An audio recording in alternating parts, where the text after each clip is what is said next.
at all. And so like the question is, why would Hurston go through the lengths of purchasing this very expensive planet to just kind of ruin it really fast? And the idea is that the investment that they made is worth the most right now. It's depreciating over time. What if more planets are discovered? What if there's a big influx of that resource in the market? Did it cut out? Oh, did you? No. Can you hear us? Oh, okay. Sweet.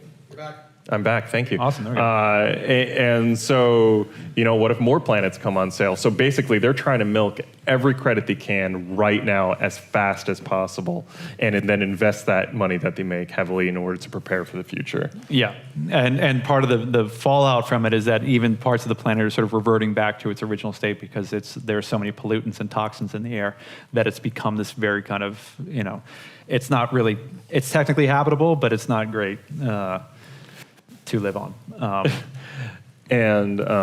But they're still beautiful places, and those are usually the kind of things where you'll find Hurston executives vacationing like a nice savanna and stuff like that, staying away from the places that look like this.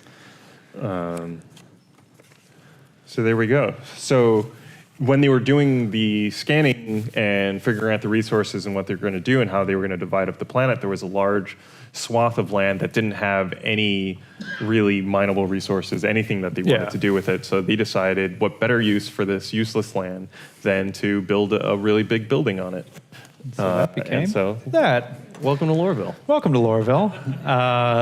I don't know if you guys probably missed, I don't know if you saw Ian's presentation and the environment guys. I think the actual building is 4 kilometers tall, something like that, which is nuts and / awesome. So Lorville is, again, sort of the capital city on Hurston. And it's a sort of a massive, sprawling factories, business yards, storage centers, block housing, all sorts of things there. And sort of the original idea behind it, when we were thinking about it sort of conceptually, was this idea of company towns from the Industrial Revolution. So that sort of idea of there would be mining companies that would set up would buy a sort of a mine, and then they would build a town around it for their workers to go there, and then the mining company would own the general store that the people would shop at. They would build the houses that the people would buy. They would basically own all of the amenities. So the money that you spent, that you earned, would go directly right back to the company to refuel them. So it was that type of thing. They are much more insidious about it, but it's that idea of like, that's why it's so difficult to get away from these people, is that they get their hooks in you and they just bleed you dry. So even when other companies or stores are operating out of Lorville, they're still paying Hurston a large chunk of operating fees in order to be there. And so that money flow that goes out from their workers just comes right back in. So this is Central Tower. Yeah.